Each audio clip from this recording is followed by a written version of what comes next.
ou à la population de l'Est pour dire nous vous avions pas oublié. Il y a même un plan de redressement, bien entendu, qui doit s'en suivre juste après les retraits de tous ces rebelles-là.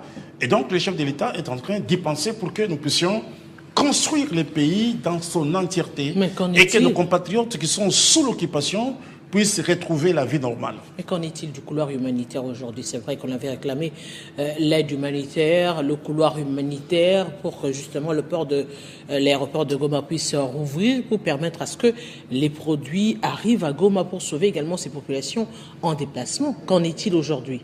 Nous allons y arriver, madame. Vous savez, il y a des grandes décisions de souveraineté qui doivent se prendre à Kinshasa et non à Paris, à Washington, je ne sais pas, à Bruxelles.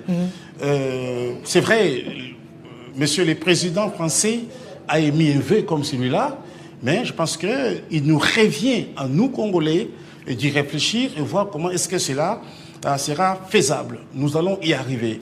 Mais ce qui m'a beaucoup tiqué, madame, c'est de voir, lorsque l'on parle du Congo, il y a un ministre des Affaires étrangères d'un pays rebelle qui veut s'opposer à cette proposition-là. Et donc, vous comprenez déjà que Kigali, avec les Nanga, les Kabila et tous ces gens-là, sauvons le Congo, sont ceux-là qui occupent l'Est du pays, une partie de l'Est du pays.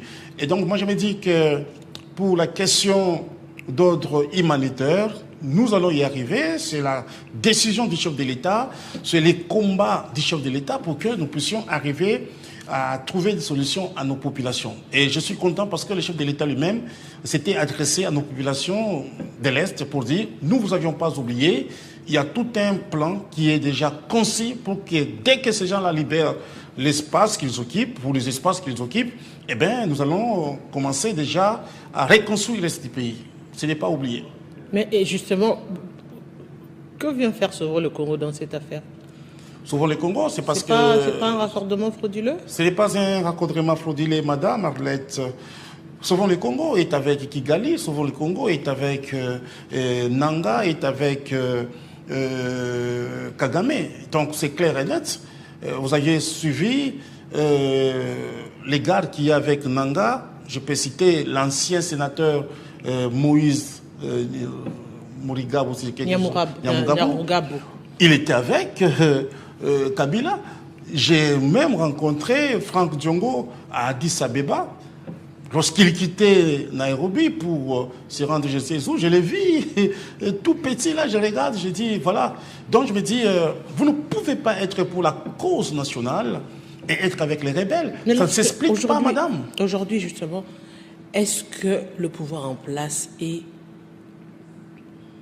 arrive à accepter justement ce que dit l'opposition, les réclamations de l'opposition? Parlons-en de l'opposition aujourd'hui avec Délice Sanga, puisque vous avez parlé de Sauvons le Congo. On prend les rebelles, plutôt l'opposition qui est ici à Kinshasa, sur la question de la révision de la Constitution, sur la question de la gabegie financière, sur la question de par exemple, de la corruption.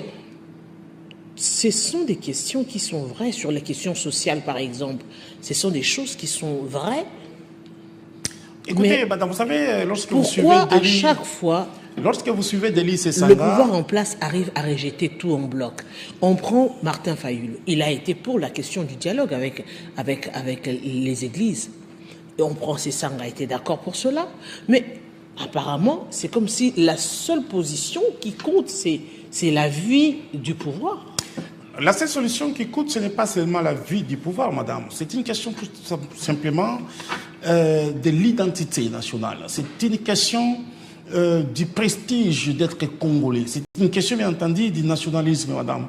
Vous ne pouvez pas accepter de dialoguer avec les gens. La nuit, les jours, ils sont avec Nanga, ils sont avec Paul Kagame, et que nous puissions dialoguer avec eux. Nous allons dialoguer avec eux sur base de quoi?